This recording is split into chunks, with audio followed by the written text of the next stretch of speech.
হরে কৃষ্ণ বন্ধুরা বন্ধুরা পরমেশ্বর ভগবান শ্রীকৃষ্ণ বলেন বৎসরের সমস্ত ব্রতের মধ্যে এই বিপত্তারিণী ব্রত সর্বশ্রেষ্ঠ। আর এই ব্রতের গুরুত্ব ও মাহাত্ম্য অনেক অনেক বেশি। তাই বন্ধুরা সারা বছর ভালো থাকতে, পরিবারে আয় উন্নতি বৃদ্ধি করতে, বাড়িতে মা লক্ষ্মী ও ভগবান শ্রীকৃষ্ণ হনুমানজির মহাদেবের আশীর্বাদ প্রাপ্ত করার জন্য আপনারা অবশ্যই কিন্তু এই বিপত্তারিণীর দিন এবং কি বিপত্তারিণীর মহাযোগে এই সবজিটি অবশ্যই অবশ্যই গ্রহণ করবেন। পরমেশ্বর ভগবান শ্রীকৃষ্ণ বলেন আর বিপত্তারিণী ব্রতের দিন এই সবজিটি খাদ্য হিসেবে গ্রহণ করলে জীবনে অর্থ সুখ সৌভাগ্য ভরে ওঠে। তাই বন্ধুরা এই কার্যগুলি করতে একদমই ভুলবেন না। এবং এই দিনে শাস্ত্র বলছে বাড়ি থেকে কিন্তু জিনিস কিন্তু আমাদের ভুল করেও কিন্তু কাউকে দিতে নেই। আর এতে সৌভাগ্যের নাশ হয়, বাড়ি থেকে লক্ষ্মী শ্রী হারায়, ফলে বিভিন্ন রকমের অশান্তি সমস্যা ও বাধা বিপত্তির মধ্যে আমাদেরকে জড়িয়ে পড়তে হয়। আর তা গরুর পুরাণে পরমেশ্বর ভগবান শ্রীকৃষ্ণ নিজে বলছেন। তাই অবশ্যই বন্ধুরা আপনারা ভিডিওটি শেষ পর্যন্ত দেখুন। তেমনই পরমেশ্বর শ্রীকৃষ্ণ এও বলছেন এই পূর্ণ পবিত্র বিপত্তারিণীর দিনে এই ফুল ও ফল গৃহে আনলে তাহলে আপনার বাড়ির অর্থ সুখ শান্তিতে ভরে উঠবে। শুধু তাই নয় বন্ধুরা, আর এই ফল যদি আপনারা খাদ্য হিসেবে গ্রহণ করেন তাহলে আপনারা সারা বছর সুস্থ ও নিরোগ থাকবেন। ঠিক তেমনই বাধা বিপত্তি থেকে মুক্ত পাবেন। এক কথায় বলতে গেলে আপনারা অখণ্ড সৌভাগ্যের অধিকারী হবেন, এমনকি আপনারা সারা জীবন রাজার হালে থাকবেন। তাই বন্ধুরা ভিডিওটি শেষ পর্যন্ত দেখুন এবং ভিডিওতে একটি লাইক করে ভিডিওটি বন্ধু বান্ধব আত্মীয়জনদের সাথে শেয়ার অবশ্যই করবেন। আর এখনো পর্যন্ত যদি আমার এই চ্যানেলে নতুন হয়ে থাকেন তাহলে চ্যানেলটি সাবস্ক্রাইব করে পাশে থাকার বেল আইকনটি অন করে রাখবেন। বন্ধুরা ভিডিওটি যদি ভালো লাগে কমেন্টে জয় বিপত্তারিণী জয় লিখে কমেন্ট অবশ্যই করবেন। চলুন বন্ধুরা এবার ভিডিওটি শুরু করা যাক। বন্ধুরা শ্রীকৃষ্ণের মতে মানুষদের এই 5টি জিনিস কখনোই কাউকে দেওয়া উচিত নয়, কারণ এই দিনে এই জিনিসগুলি দিলে বাড়ির লক্ষ্মী বাড়ি ছেড়ে চলে যায়। বন্ধুরা আমাদের ছোটবেলা থেকে শেখানো হয় অন্য কাউকে দান দিলে জীবনে পূর্ণ অর্জন করা হয়, কিন্তু পরমেশ্বর ভগবান শ্রীকৃষ্ণের অনুসার যে জীবনে ভালো কর্ম করেছে তার ফল সে অবশ্যই পাবে। কিন্তু কিছু জিনিস বন্ধুরা কখনোই কাউকে দেওয়া উচিত নয়, নইলে জীবনে নেমে আসবে ঘোর অন্ধকার, এমনকি চরম ভয়ঙ্কর দারিদ্রতা। এর ফলে সংসার তছনছ হয়ে যাবে, এমনকি পরিবারে অকাল মৃত্যু আপনি দেখতে পাবেন। তাই বন্ধুরা জীবনে সুখে থাকতে এই দিনে এই বিষয়টি অবশ্যই মাথায় রাখা উচিত।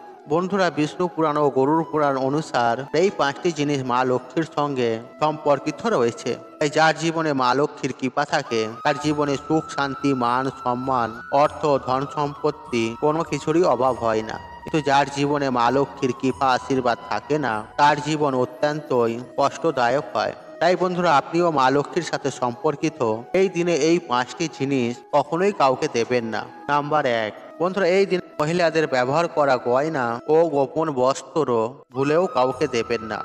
হ্যাঁ বন্ধুরা আপনারা ঠিকই শুনেছেন। বন্ধুরা মহিলাদের গয়নাকে মা লক্ষ্মীর প্রতীক হিসেবে মানা হয়। এর জন্য গয়নাগাটি কেনার পর মায়ের চরণ ছুঁয়ে তারপরেই আমরা ব্যবহার করি।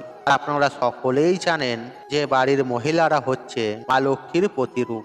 তাই তাদের গয়না কখনোই ধার হিসেবে বা দান করা উচিত নয় কাউকে, বিশেষ করে মঙ্গলসূত্র পায়ের ও বিছা। এই গয়নাগুলি যদি আপনারা কাউকে দেন তাহলে সেই ব্যক্তির ভাগ্য গয়নার সাথে সেই বাড়ি ত্যাগ করে। নাম্বার 2, বন্ধুরা এই দিন সূর্য অস্তরের পর কখনোই দুধ দই চাল আটা ও লবণ এমন সাদা জিনিসের দান কখনোই কাউকে করবেন না, কারণ সাদা জিনিসে নজর একটু বেশি লাগে। এর ফলে বাড়ির পজিটিভ ঊর্জা ত্যাগ করে চলে যায়। এর ফলে নানান রকম অসুখ বিসুখ সেই পরিবারে ঘিরে ফেলে। বিশেষ করে বন্ধুরা লবণ সন্ধ্যার পর কখনোই কাউকে দেবেন না। আর যদি আপনাদের দিতেই হয় তাহলে বাজার দোকান থেকে কিনে তারপরে দিন, কিন্তু রান্নাঘর থেকে বার করে ভুলেও কিন্তু কখনোই দেবেন না। নাম্বার 3, বেল্লি বা চাটু। হ্যাঁ বন্ধুরা এই দিন রান্নাঘরের ব্যবহার করা বেল্লি বা চাটু ভুলেও অন্য কাউকে দেবেন না। বন্ধুরা আপনারা প্রত্যেকেই জানি যে মা লক্ষ্মীর কৃপায় আমরা অন্ন প্রাপ্ত করি, এর জন্য খাবার আগে আমরা ঈশ্বরকে ধন্যবাদ জানাই। আপনি যদি এগুলি অন্য কাউকে দিয়ে দেন তাহলে আপনার বাড়ি থেকে মা লক্ষ্মী এই জিনিসটির সাথে বাড়ি ছেড়ে চলে যাবে। নাম্বার 4, ঝাঁটা বা ঝাড়ু। বন্ধুরা ঝাঁটা বা ঝাড়ু আমাদের বাড়ির নেগেটিভ ঊর্জাকে বার করে দেয়, তাই বন্ধুরা ঝাড়ু বা ঝাঁটাকে মা লক্ষ্মীর প্রতীক মানা হয়। তাই এর জন্য বাড়িতে ব্যবহার করা ঝাড়ু বা ঝাঁটা অন্য কাউকে কখনোই দেবেন না। এতে আপনার বাড়িতে নেগেটিভ ঊর্জার প্রভাব অত্যন্ত হারে বৃদ্ধি পাবে। আপনার বাড়ির ঝাড়ু বা ঝাঁটা অন্য কেউ বাড়িতে ব্যবহার করবে, এর প্রভাব কিন্তু সবার প্রথমে আপনি আপনার বাড়িতেই দেখতে পাবেন। বন্ধুরা একই সঙ্গে মাথায় রাখবেন যে এই দিন সন্ধ্যার সময় আলমারি থেকে টাকা বার করে অন্য কাউকে দেবেন না, আর এতে আপনার বাড়িতে অলক্ষ্মীর বসবাস হতে পারে। হ্যাঁ বন্ধুরা, আপনারা একেবারে ঠিকই শুনছেন। বন্ধুরা প্রাচীন কাল থেকেই আমাদের বাড়িতে পুজোর সময় ধূপধুনো ও প্রদীপ ধরানো হয় এবং সাথে সাথে শঙ্খ বাজানো হয়। কারণ বন্ধুরা এই সকল কার্য যেমন দেবদেবীরা প্রসন্ন হন, ঠিক তেমনই নেগেটিভ এনার্জি ও জীবাণু অনেক নাশ হয়ে যায়। তাই এই দিন প্রত্যেক বাড়িতে আমাদের সন্ধ্যা আরতি করার পর বাড়িতে ধুনো দেওয়া দরকার। কারণ বাস্তুশাস্ত্র বলছে যে আমাদের বাড়িতে জমে থাকা অশুভ শক্তি আমাদের পুরো সংসারকে তছনছ করে দেয়। যেমন পরিবারে কেউ কারো কথা শুনতে চায় না, হঠাৎ করেই সম্পর্কের মধ্যে ফাটল, স্বামী স্ত্রীর মধ্যে ছাড়াছাড়ি, মাথায় সদা সর্বদাই বাজে চিন্তা আসে, ডিপ্রেশন, রোগ ব্যাধি, দুর্ভাগ্য মানুষকে ঘিরে ধরে। আসলে দেখবেন মেঘের জন্য যেমন সূর্যের আলো ঠিক মতো প্রবেশ করতে পারে না, ঠিক তেমনই বন্ধুরা নেগেটিভিটি বা অশুভ শক্তিও আমাদের জীবনে সৌভাগ্যকে আসতে দেয় না।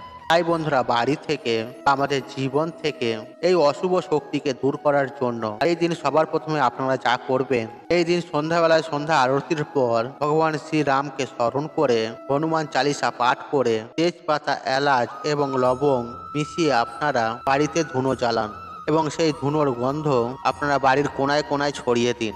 এই দিন আপনারা 7টি তেজপাতা, লবঙ্গ, এলাচ এগুলি নিয়ে আপনাদের মাথার ওপর থেকে 7 বার অ্যান্টি ক্লকওয়াইজ ঘোরাবেন এবং মুখে আপনারা যে কোনো হনুমানজির মন্ত্র জপ করবেন। এরপর আপনারা তামার বা মাটির যে কোনো একটি পাত্র নিয়ে কর্পূর জ্বালিয়ে তার মধ্যে আপনারা এক এক করে সেই 7টি তেজপাতা, লবঙ্গ ও এলাচগুলি আহুতি দেবেন এবং হনুমানজি মন্ত্র আপনারা সেই সময়ে পাঠ করবেন। আর হনুমানজিকে বলবেন যেন আপনাদের সকল সমস্যা, আপনাদের বাড়ি থেকে সকল রকমের নেগেটিভ এনার্জি যেন তিনি নাশ করে দেন এবং আপনাদের পরিবারে সকল সদস্যকে বিপদ আপদ থেকে যেন তিনি মুক্ত করে।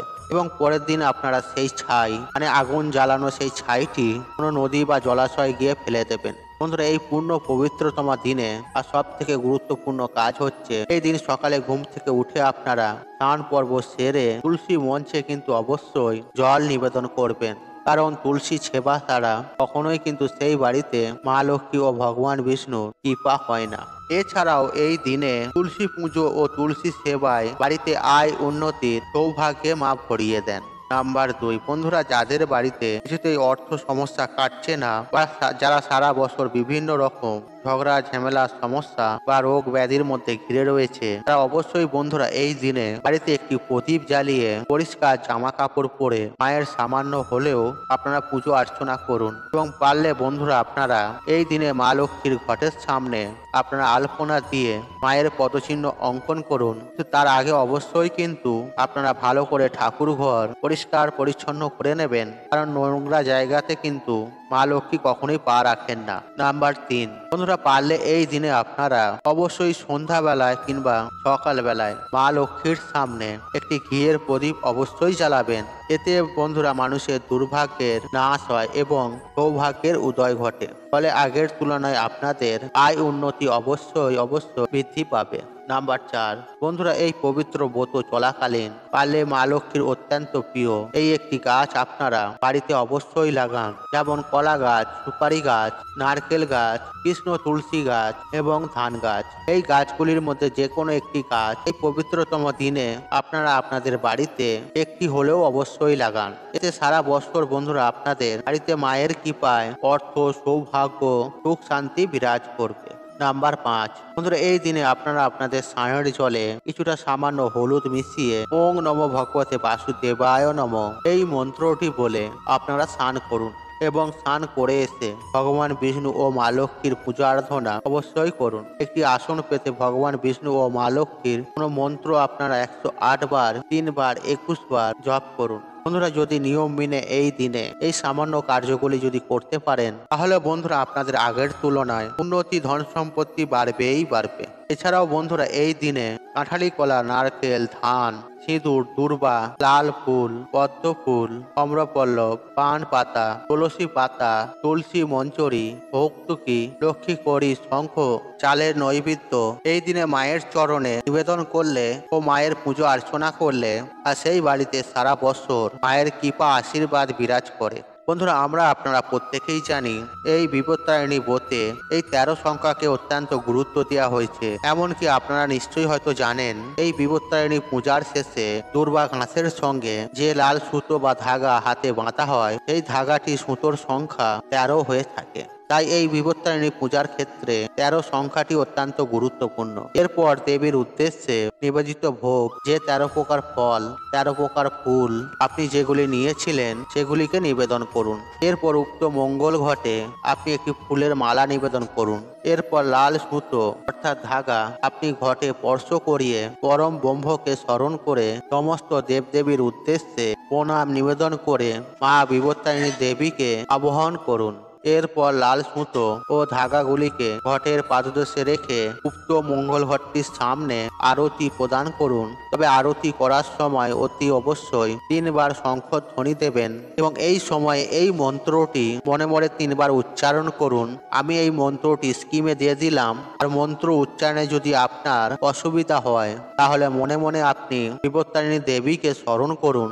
হ্যাঁ বন্ধুরা, মনে মনে তাকে আহ্বান জানান। আর আরতি করা শেষ হয়ে গেলে আপনারা একটি উক্ত স্থানে বসে মায়ের উদ্দেশ্যে আপনি আপনার প্রার্থনা নিবেদন করুন। যাই হোক বন্ধুরা, একই সঙ্গে আপনাদেরকে এটাই জানিয়ে রাখবো, এই বিপত্তারিণী ব্রতের দিন আপনারা ভুল করেও বাড়ির মধ্যে কোনো পোড়া জাতীয় খাবার গ্রহণ করবেন না এবং কি সেই সঙ্গে সঙ্গে আমিষ জাতীয় খাবারও খাবেন না, যেমন মাছ, মাংস, ডিম, পেঁয়াজ, রসুন এই সকল খাবার ভুলেও খাবেন না। শুধু তাই নয় বন্ধুরা, এই বিপত্তারিণী ব্রতের দিন কোনো নেশা ভাঙও করবেন না, তাহলে মায়ের আশীর্বাদ আপনার উপরে থাকবে। আর আপনারা যদি ভুল করেও আর এই সকল খাবারগুলিকে যদি খাদ্য হিসেবে গ্রহণ করেন তাহলে আপনার জীবনে ঘোর বিপদ নেমে আসতে বেশি সময় লাগবে না। বন্ধুরা, আপনি যদি এই বিপত্তারিণী ব্রত পালন করে থাকেন তাহলে আপনারা নিরামিষ খাদ্য আহার গ্রহণ করুন, যেমন লুচি, সুজি, ফলমূল ইত্যাদি। তবে আপনারা যাই খান না কেন, ধরুন আপনি লুচি খাচ্ছেন, তাহলে সারাদিনে 13টি লুচি খাবেন। তবে বন্ধুরা, একটি কথা আপনাদেরকে জানিয়ে রাখি যে পরমেশ্বর ভগবান স্বয়ং শ্রীকৃষ্ণ বলেন এই বিপত্তারিণী ব্রতের দিন 13টি পান গাছের পাতা অবশ্যই পুজোয় ব্যবহার করতে হবে, আর সেই সঙ্গে লাগবে উচ্ছে বা করলা। হ্যাঁ বন্ধুরা, আপনারা ঠিকই শুনেছেন। বন্ধুরা, আপনারা এই ব্রত পালন করুন বা নাই করুন, অন্তত পক্ষে এই সবজিটি এক কোনা হলেও খাদ্য হিসেবে অবশ্যই গ্রহণ করবেন। হ্যাঁ বন্ধুরা, আপনারা যে 13 রকমের ফল নেবেন সেই ফলের সাথে অবশ্যই রাখবেন উচ্ছে বা করলা। বন্ধুরা, ভগবান শ্রীকৃষ্ণ বলেন যে এই বিপত্তারিণী ব্রতের দিন এই সবজিটি গ্রহণ করলে জীবন থেকে সমস্ত প্রকারের বাধা বিপত্তি, রোগ জ্বালা যন্ত্রণা, দুঃখ কষ্ট এবং কি দারিদ্রতা একেবারে নাশ হয়ে যায়। তবে সেই সঙ্গে এই পান গাছের পাতা অর্থাৎ পান অবশ্যই খাবেন, তাহলে আপনাদের জীবনে অর্থ, সুখ, শান্তি, সমৃদ্ধি বজায় থাকবে। বন্ধুরা, আশা করছি এই ভিডিওটি আপনাদের ভালো লেগেছে। তাহলে ভিডিওতে একটি লাইক করুন, একটি কমেন্ট করুন, একটি শেয়ার করুন এবং বন্ধু বান্ধব আত্মীয়জনদের সাথে শেয়ার অবশ্যই করুন। মনে রাখবেন, আপনার একটি শেয়ার অনেক মানুষ উপকৃত করে তুলতে। আর আপনি যদি আমার চ্যানেল নতুন হয়ে থাকেন তাহলে চ্যানেলটি অবশ্যই সাবস্ক্রাইব করুন এবং পাশে থাকা অন রাখুন, কারণ নিত্য নতুন ভিডিও সবার আগে দেখার জন্য। ঈশ্বর আপনার মঙ্গল করুক, আপনি সুস্থ থাকুন, নিরক্ষণ আপনার দিন মঙ্গলময়। হরে কৃষ্ণ কৃষ্ণ কৃষ্ণ হরে হরে।